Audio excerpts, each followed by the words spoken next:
Welcome to Transformational Leadership, the podcast for leaders building high-performance organizations and teams. In every episode, you will hear from executives and transformation experts who've led with vision, executed under pressure, and delivered real, scalable, and impactful results. You'll hear practical insights and leadership stories from executives who've driven change, delivering transformation, and consistently winning in highly complex environments. No fluff, just frameworks, lessons, and stories from the front lines of leadership. If you're serious about building competitive impact through people, you're in the right place. Here is your host, Jeff Harnois. Hello, everyone, and welcome to the Transformational Leadership Podcast. I'm your host, Jeff Harnois. We've got a really great guest today, Kimberly Love, the Vice President of Human Resources at Legacy Community Health in the greater Houston area. Kimberly sits on the board of directors at a nonprofit organization called Steamers, which focuses on giving back to underserved communities, creating pathways into IT careers, which is a really interesting subject to me. Kimberly also sits on the SHRM SCP and SCP Test Development Committee, so she's going to have some influence and some input on creating the exams that most of you are taking for your SHRM certifications. Today, we're going to be talking about a significant transformation at Legacy, focusing on retention, employee engagement, and employee satisfaction. And we'll try and weave in some of Kimberly's leadership development success stories. A couple of these are really interesting. I can't wait to share with you. And with all of that, please join me in welcoming Kimberly to the stage. Kimberly, thanks so much for being here today. Thank you, Jeff, for having me. I'm excited to be here. I'm so honored to have you as a guest on the show. You're the VP of HR at Legacy Community Health, and you've been there for about 2.5 years. And I'd love to just hear overall how things are going there, what the experience was like, and then we'll jump into your transformation that you're working on. Things are going very well. It has been a very exciting 28 months for me spending my time here at Legacy. I think what is most important is the difference and the impacts that we're able to make collectively for the communities that we serve, and the differences that we're able to make for our people and our patients.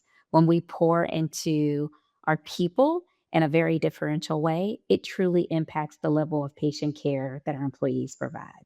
I think that's an really interesting point. We talk to lots and lots of senior HR folks who are very interested in things like employee engagement and retention. And certainly the stakes are high for those organizations. But from my perspective, when we're talking about employees who are providing healthcare, the stakes can be really high. It really can be. When we think about our employees and the level of care they provide for our patients, having to ensure that they're properly engaged, that we're assuring we're mitigating risk, that we're providing the ultimate thing that is really, it is one of the most important things that you could have is a quality healthcare experience when you go somewhere. We want to ensure that you're being cared for, and we want to ensure that our employees that they believe in what they're doing. I love that perspective. And I think it's really important that, certainly from the perspective of HR, that you're aware of the connection. And you said something in there that sort of resonated with me, which is, we want patients to have the best care and the best health outcomes. But, we're also a business and we have to mitigate risk and liability for all of the right reasons. Yes, it is something that I speak to my leaders, my teams, the stakeholders across the organization.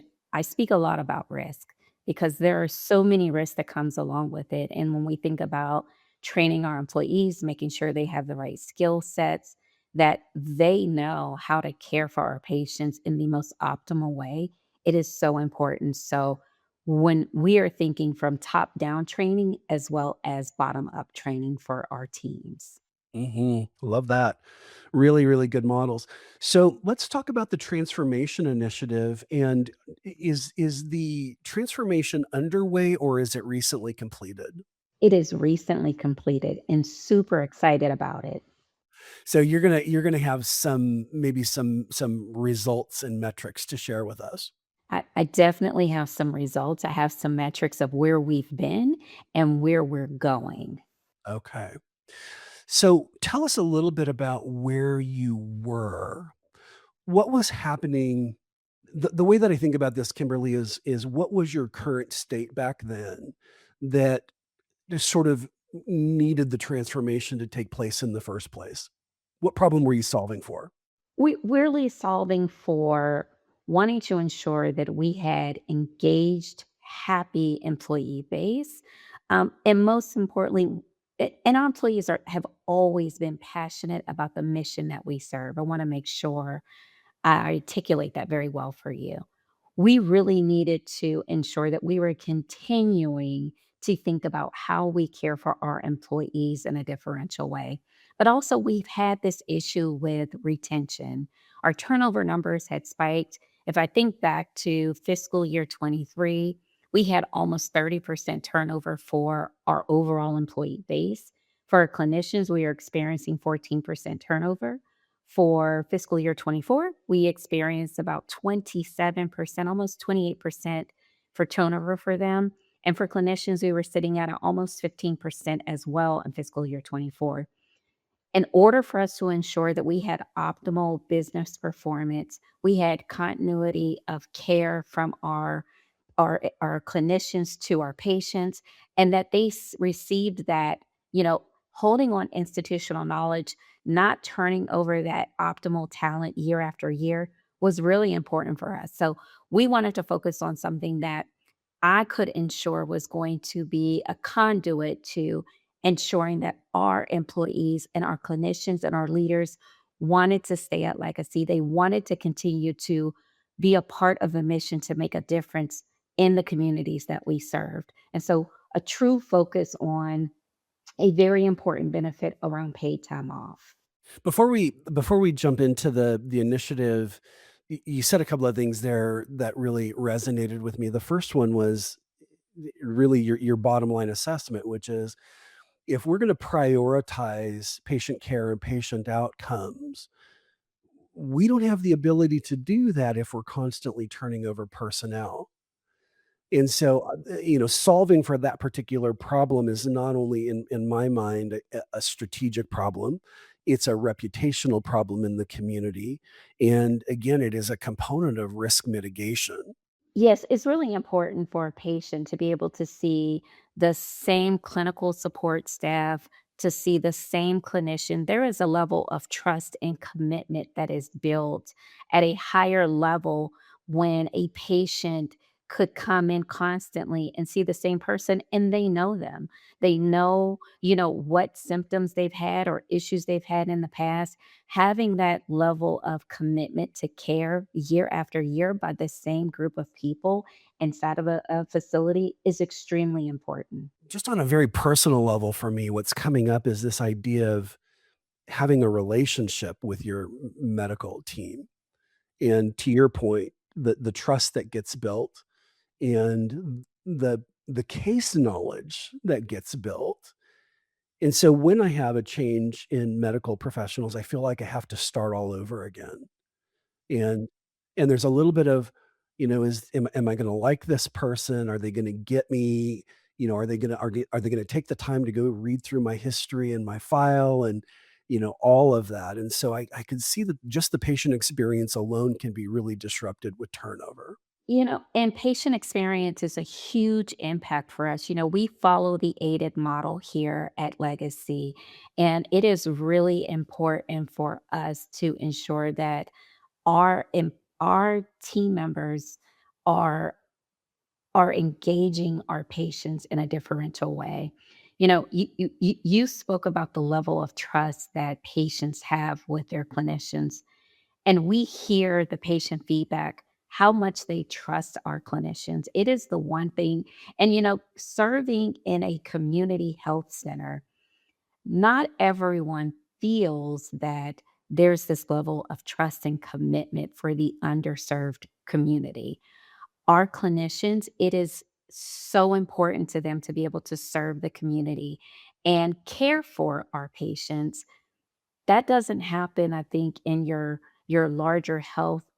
I'm not gonna say it doesn't happen. I think it happens differently, where our clinicians are so entrenched in wanting to care and wanting to make sure they provide great health care to our patients, not just providing health care, but great and exceptional care. And it is the one thing that I am very proud of, the work that they do. Love that. And again, from an HR perspective, the fact that you're involved in the entire employee life cycle from sourcing and recruiting to onboarding and training and then ongoing development, there's a direct connection there to what patients are experiencing through the work that you and your team does. Absolutely. I want one of the things that we did differently this year is we have cohorts of leaders that come together. The dyad crew. So we have our clinical operations team, our nursing leadership team, as well as our operation leadership team. I created a cohort of training for that group.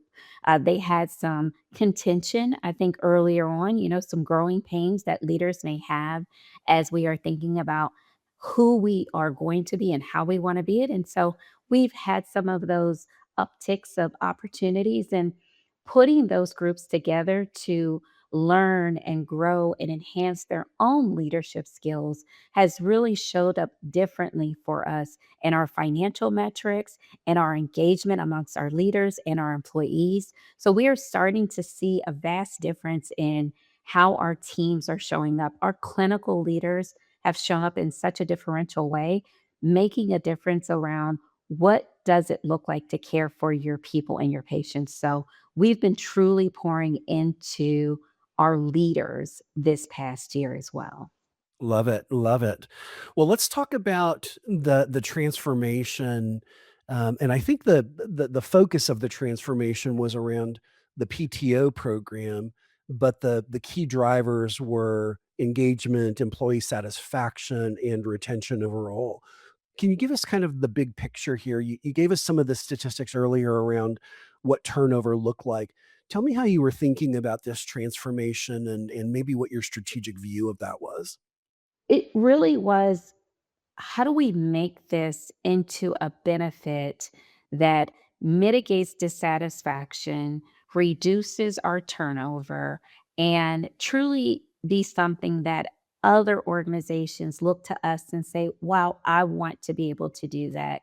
I want the benefits that we provide to our employee base to be something that is top notch, that they people want to come work with us because of the benefit, right? And so a long-term impact is what I'm really looking for that will help our employees and their satisfaction. And Kimberly, I wanna pause there for a second. And you're saying something, and I'm smiling as I'm even thinking about this because it is such an important distinction. What I heard you just say is that you wanna set the standard in the field for what good employers look like, to the point where it becomes a competitive advantage for you in the talent marketplace. I just wanna say bravo to that. That, in my mind, is exactly the right kind of thinking that HR leaders should have. Yes, it is important that we are a difference maker for our current employee base and our future employees. So when my talent acquisition director and my clinician recruiters or any recruiter is talking to a candidate that is considering coming to work for Legacy, I want our benefits to be something that they're able to speak to a candidate to say, what's in it for me? And I want them to be able to tell them something that is a phenomenal benefit, right? We are community health, we're nonprofit. So it's not like we're a for profit organization where we have tons of cash to dish out, but we have amazing benefits for candidates that want to come be a part of our organization. Love it, love it. So you started thinking about the PTO problem. What was it about the PTO, the previous PTO problem, that wasn't contributing to this strategic vision? I think there was a lot of, I know, there was a lot of uncertainty and confusion that went along with it. It was difficult for our leaders to administer consistently. And I think we all understand when you're not delivering a benefit consistently, there are other risks that come along with that. And so, really needed to ensure that I was going to build something for the organization that was going to deliver consistency, easy to use, easy to understand, easy to communicate, and for where leaders felt comfortable having conversations with the teams in regards to that said benefit. And so there was a lot of mixed messaging and misunderstanding when it came to our PTO procedure. Okay. And so, what were some of the big pieces that needed to be addressed, for you to engage in a transformation here? Really needed to understand what our employees and our leaders wanted and needed. How was what we were going to be doing was going to change for the better. And so starting with what do they need and what's going to feel great for them. And so spending time with some key stakeholders, conducted a culture survey last year. Of course, we've gone through, I think, the last few years where a lot of our employee base had talked about being burned out, not really feeling like they can use the PTO when they wanted to or needed to. And so ensuring that part of reimagining what the PTO procedure was going to look like, ensuring that we kept our employees and our leaders in mind when we think about how do we staff for the business? How do we make sure that when our employees are taking time off, that it is still going to, we're able to still do business as usual. And many of our employees are so passionate about the work that they do, they don't necessarily take off the time that they need to in the exact moments. So there is a time where they're carrying over more time or the potential of losing time that they've earned. And so all of those things came into play when the reimagining of the procedure came into place. So, you now have a good vision or a good picture of what that transformation is, what you wanted it to look like. I call that the desired state, by the way, in change management. You had a good idea of where you wanted to go with this. When you began the implementation process, were there any surprises? Was there any, organizational level resistance that needed to be solved for as you moved towards that vision, or any specific problems that came up that were challenging? Yes. And I think the biggest opportunity is past experiences. Legacy is has been around for a very long time. And I think because it's such a family integrated organization where people just feel like we're a family, right? And it is a great thing. I think the challenge that comes along with that is understanding that we're also a business and there are things that could become problematic for an organization that I don't think that we've always thought about along the way. For example, I learned that we were doing allowing employees to take negative PTO, and that meant an employee had not earned or accrued an amount of PTO. And what I don't think many understood was the financial impact that that placed on an organization. And so we're basically loaning out the dollars before you actually earn the dollars. And so sharing the risk and the financial impact to the organization to some of the key stakeholders around what that does for us and the creating a risk potentially for the organization by continuing said process. And so it was a lesson learned for me. And personally, I thought, oh, we'll just stop doing that and we won't do that anymore. Well, it's really hard to just turn off something without really engaging everyone. So it was truly a lesson learned. And so it took me spending more time with some of the leaders to understand like what's driving some of these challenges. And part of those drives were we were utilizing PTO timing on an anniversary, which meant that was more work for our payroll department, more work for HR teams, more work for benefits instead of on an annual cycle.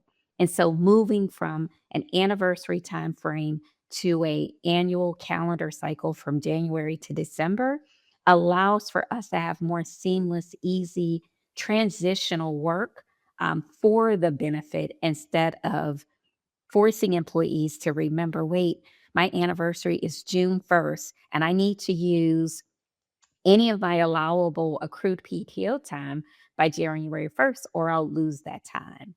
And so that became a challenge for many people.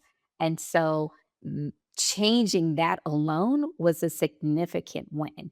And once our leaders began to hear about it, it was initial like, wow, I think that's a great idea. I can just imagine. Again, I think about the importance of continuity in healthcare, and then the PTO time doesn't align with continuity because everybody's chasing their own anniversary date. Yes. And it was such a challenge. And then I think one of the other things that's coming up for me is, as you start making these adjustments, tell me if this was true for you. Employees, even though these are the right changes to make, they're the right changes for the employee, they're the right changes for the business, they're the right changes for the patients, but employees are still going to feel like somehow they're losing something or that they've lost something in the transition. Did you have much of that? No, no. And let me tell you why. The decision to make 2026 a transition year allowed our employees to understand that this wasn't about taking things away.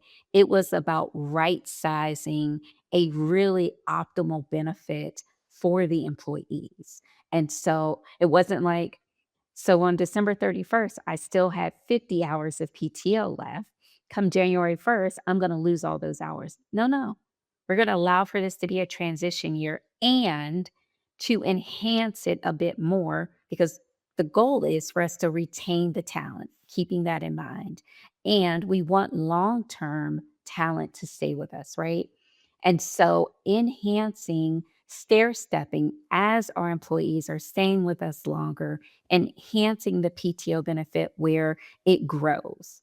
And so while in years 1 through 3, you're allowed to roll over this amount, but in years 5 through 10, that grows with the employee. So as you grow your tenure, you're growing your ability to roll over more of your PTO. And so showing that, our tenured employees are valuable for us. We don't want to lose them.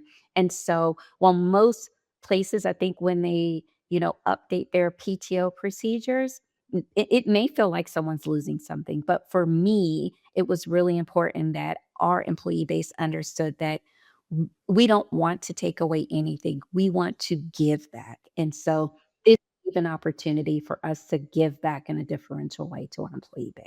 This feels a lot like what I would call excellence in execution, Kimberly, being able to manage those details and expectations.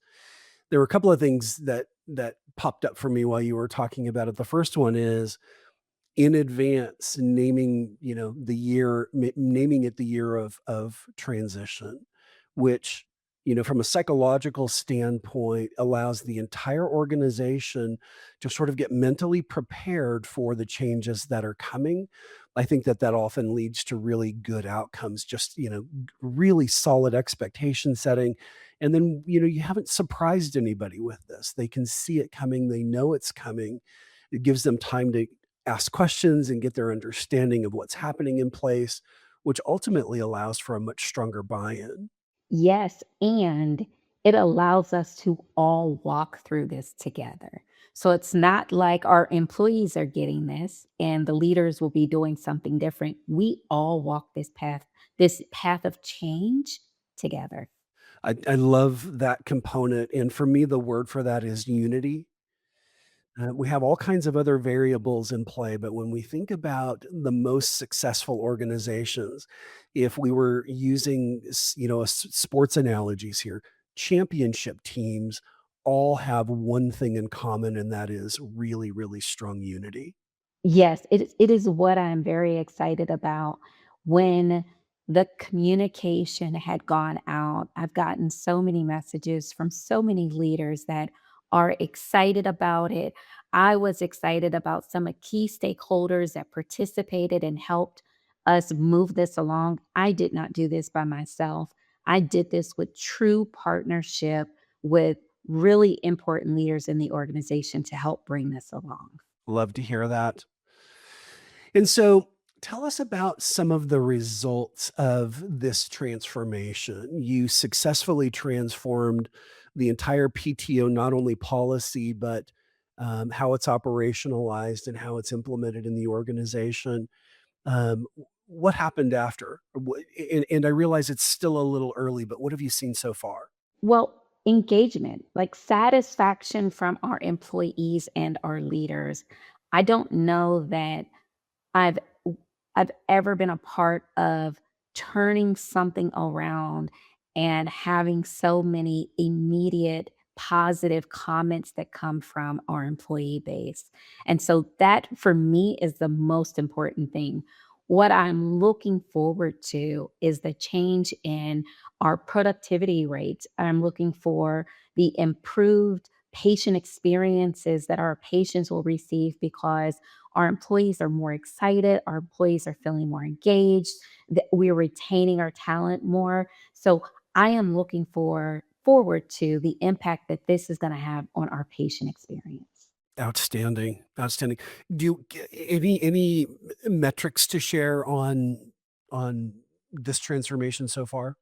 Not yet. We don't have the metrics yet. I'm looking forward to doing a survey here in the next few months to be able to identify from our employees directly kind of how they have felt about it. I want to understand how easy it is for them to utilize now, how easy it is for them to think about it. I want to understand how it's impacting the business as a whole from a scheduling standpoint, right?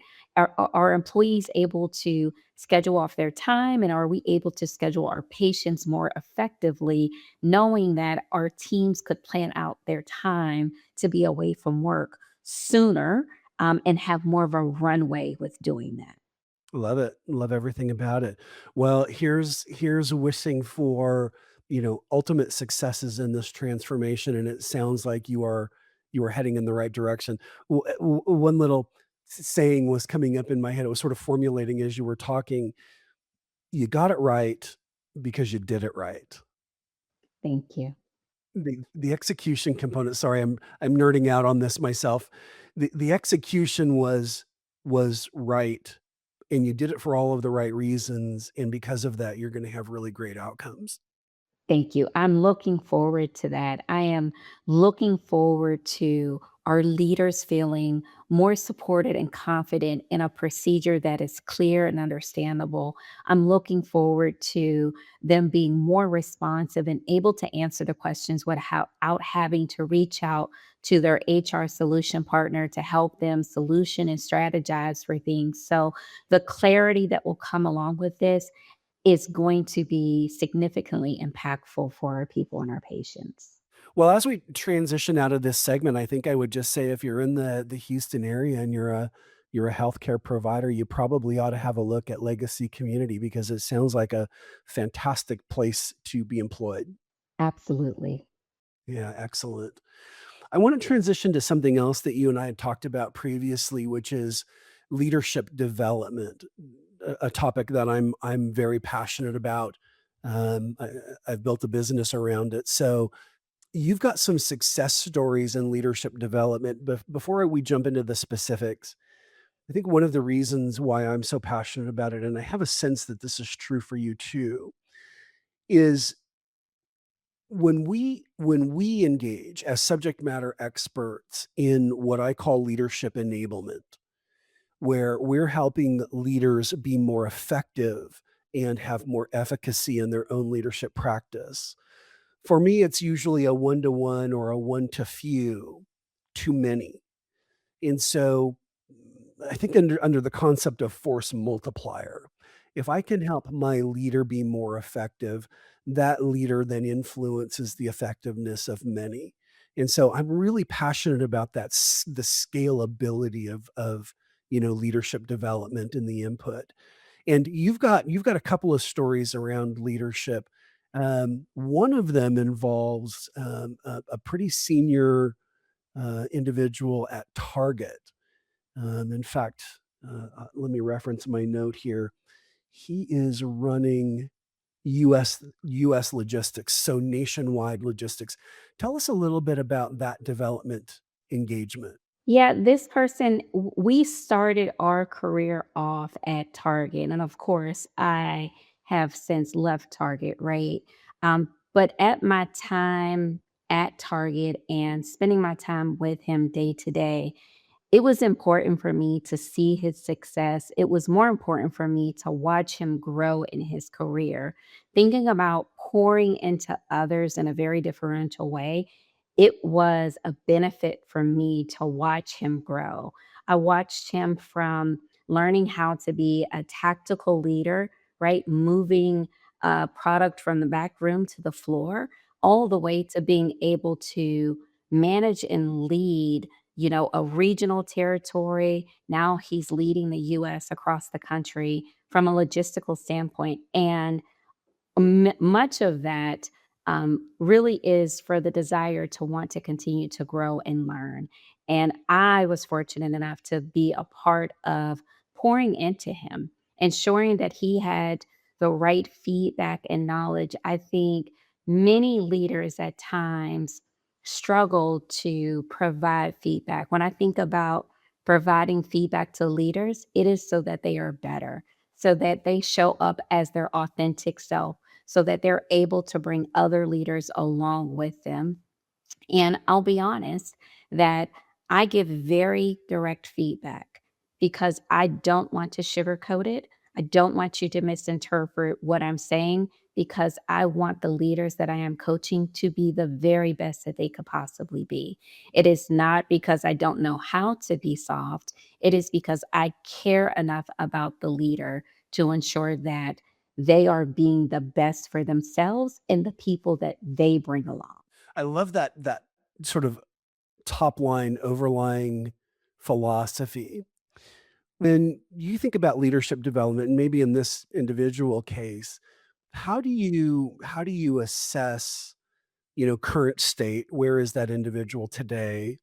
And then how do you think about setting up where you want to take them from a development standpoint? Understanding where they see themselves first. Because if a leader cannot be accountable to their own developmental opportunities, it is challenging for you to be able to pour back into them. And so, first, that assessment piece, how are they seeing themselves? And then giving them the opportunity to hear me share how I view their developmental opportunities as well as their developmental strengths. Because I think it's important that if you're going to pour into a leader, you have to pause for a moment when you're sharing the developmental opportunities or challenges. You should also share the developmental strengths. They go hand in hand and they will build off of each other. Developmental opportunities and challenges come with lessons learned. How do I be better at that? And gives me an opportunity to help move them along, help me think about, hmm, what is it that I could do to help them see this differently or feel this differently? Because a lot of the leadership things that happen at times mostly starts with feelings before it becomes a factual base of what we need to do. So understanding that piece. Okay.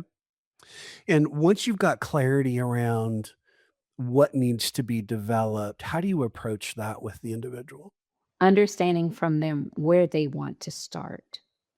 Where do they want to start and what their end result? Like, how do they envision themselves? Do we want to stop at the senior level leadership? What is your long term goal so I can help you get there? Um, and how fast do you want to get there? And how much are you willing to pour into yourself to make that happen? Yeah, I really, really agree with this idea of understanding what is the desired end state? Where are we going? We can shape and outline some goals for that, which then helps us tap into the motivation for the change. Yes. Yeah. And then what did the engagement cadence look like? How often, were you giving input? Were you, examining progress, that sort of thing? When we worked together, it was a daily thing. I believe in if I'm going to be mentoring and developing someone, it is not uncommon for me to talk to them daily. But once I ended up leaving the organization, I went from having maybe once a month to once a quarter connecting with that leader to ensure that I was still able to pour into him. Um, uh, I'd also like to share that I actually talked to a leader this week that I had not talked to in years who had reached out. He is an executive level leader at a private equity organization, and he had been going through some challenges. And I think it's the thing that I like best about leadership and my ability to pour into someone. That leader reached out to me to share some of the challenges they had been experiencing, and I had the opportunity to walk them through things that they can do to improve and to see some of the things they were experiencing differently than they had been. And so with the senior level leader at Target and that private equity leader that I'm dealing with right now, um, I've had those experiences where even if I don't talk to them daily or quarterly or once a year, the leaders that I make a difference for and that I'm able to change and make an impact, I am most proud that they know that they can reach out in any given moment for guidance or, just a conversation of, hey, help me walk through this, help me see this differently. And so I think that is probably like the most thing I'm most proud of. I love that. I love that. And really what it speaks to is probably your own psychological profile and how you show up. It's very relationship oriented. It sounds like it's probably very value based. And when I think about coaches, in many ways, that's an ideal configuration for a coach. And then when we overlay that with the topic of leadership enablement, you're exactly the right person for the job. Thank you, Jeff. Thank you. Well, tell us a little bit about how you got here. What shaped, who you are and how Kimberly Love shows up today. Well, I think it starts early on with most people. My parents, I'm one of 11 children, and growing up, I spent most of my time, even through my college years, working in my father's business. I remember early as 5 years old, he putting a milk crate out for me to stand on and ring the register. So I have grown up in the workforce, even when I shouldn't have probably been working inside of a business, but it was family owned, and I think that was okay. So we won't call wage and hour on him. But that is really how I got my start. And I like to say that if you know, my leadership skill set is a balance of both of my parents. My dad was a very caring leader. And my mom was a very structured leader where we set clear expectations. And this is what's expected of someone, and you follow up and you follow through. And I always had that balance of my dad's leadership experience of caring for someone in a very differential way. And so that's kind of where I've learned my leadership experiences from. I ended up going to college and grad school. I had an older sister that graduated before me in school. And so all of my sisters are college educated with master's degrees, and it is in the family, and it is important for all of us to be able to, continue to educate ourselves and grow. And my dad is extremely proud of the work that we do today. Yes, he is very, very proud.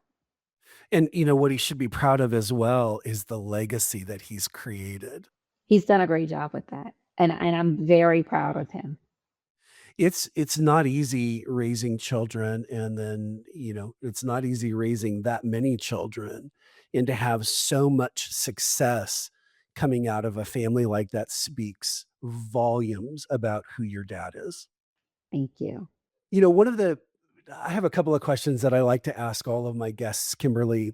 I want you to have fun with this if you can or if you want to, but I'm really interested in, one of my favorite questions is, what was the best piece of advice you were given and didn't take? The best piece of advice that I was given and didn't take, I'm going to say that there are times that I take the advice and there are times that I don't. And and I think the advice is that the power in the pause. So there are times where I will take a step back and I will pause. And then there are times where, and it probably sometimes gets me in trouble, right? Personally and professionally, where I'm not going to pause. And, I'm going to continue the conversation, probably more personally than professionally. But a coach once told me the importance of the pause, and it has lended well for me. It doesn't always lend well for me, the power in the pause, when I don't follow the guidance. So, um, there, there are times where personally, I probably need to do a better job at following that coach guidance. I love the fact that you have that self-awareness. That's awesome. The power of the pause is absolutely something, that we teach in executive communications because the pause creates gravitas. And executives, I think, need that for a variety of reasons. We won't, get into the details of that right now, but that power of the pause gives so much weight, and so much, gravitas to any strong points that they're trying to make. So I love that. One of the other questions that I like to ask people is, what advice would you give someone coming up in HR or contemplating HR as a career? What's the one thing that you would want them to know that's going to, likely ensure their success? I think a lot of people see HR as a people business. And while it is so much more. It is being a true strategic partner, thinking about outcomes for the business. And so I would say don't get into HR if you only want to, engage with people, talk to people, be the friendly person, right? Come be a part of HR if you want to be a difference maker for the people and the business. If you want to ensure success for that business, if you want to drive differential changes to make improvements, you want to put your thumbprint on something that's going to change the organization for the better and do so through the people, then you definitely wanna be a part of HR. Gosh, I just love everything about what you just said there. And if I were to distill it down, the theme, in my mind, in my world, is really about creating value for the organization, creating value for the leaders, and creating value for the employees. And I think if someone has that mindset coming into HR, they are automatically going to be successful. The second thing that you said there, which I think is key, and it's such an important distinction. While HR is very focused on human engagement, it is a proper business function, a business enablement function. And because of that, you've got to understand business if you want to be successful in HR. My most successful HR leaders are also really good operational leaders, and they're good strategic leaders, and they understand their business and they understand their value proposition. So I love that you've got that perspective. In a similar vein, what advice would you give a peer of yours based on all the things that you've learned and the experiences that you've had? And you've got some great ones. What piece of advice would you give someone in a peer group? Like, don't forget to, or, always remember to what? Fill in the blank for me. Build the relationships, build trusting relationships, ensuring that you're walking the path together to drive change for your organization. It just seems so fundamental, doesn't it? It is fundamental. It really. Yeah. And I think what's interesting about this, some of our work is in psychometrics, the measurement of psychology. And for people with psychological profiles like yours and mine, this idea around relationship building isn't even a thought, it's an instinct for us, right? But there are, half of the population where it's not instinctual. And so, to your point, learning how to first build those relationships and then maintain them, and then the key thing here is having the discipline to do that consistently. That's going to create, really, really fantastic HR leaders. Well, Kimberly, I can't tell you how much I appreciate you being on the show with us. I love your insights, your perspectives, rich, deep, valuable for our listening and our viewing audience. Thank you so much for being here. Thank you, Jeff, for having me. It is a pleasure. If someone wanted to get in touch with you, is LinkedIn the best connection point for you? Absolutely. Yes. Okay, well, I've got a banner up here with your LinkedIn address. And, is it okay to invite people to reach out and connect with you? Absolutely. I would welcome it. Okay. Kimberly, thanks so much. Have a great rest of your day, and I can't wait to see what you do next. Thank you, Jeff. I appreciate it. The Transformational Leadership Podcast requires more than a conversation. It takes vision, action, diagnostics, and collective wisdom. If today's episode resonated with you, be sure to let us know in the comments. We'd love you to join the conversation and help us transform the future together. We'll be back with more stories, strategies, and real-world solutions that are transforming organizations, leaders, and teams. In the meantime, be sure to like, subscribe, write a review, and share it with someone you think would benefit from it too. Thanks for listening, and we'll see you on the next episode.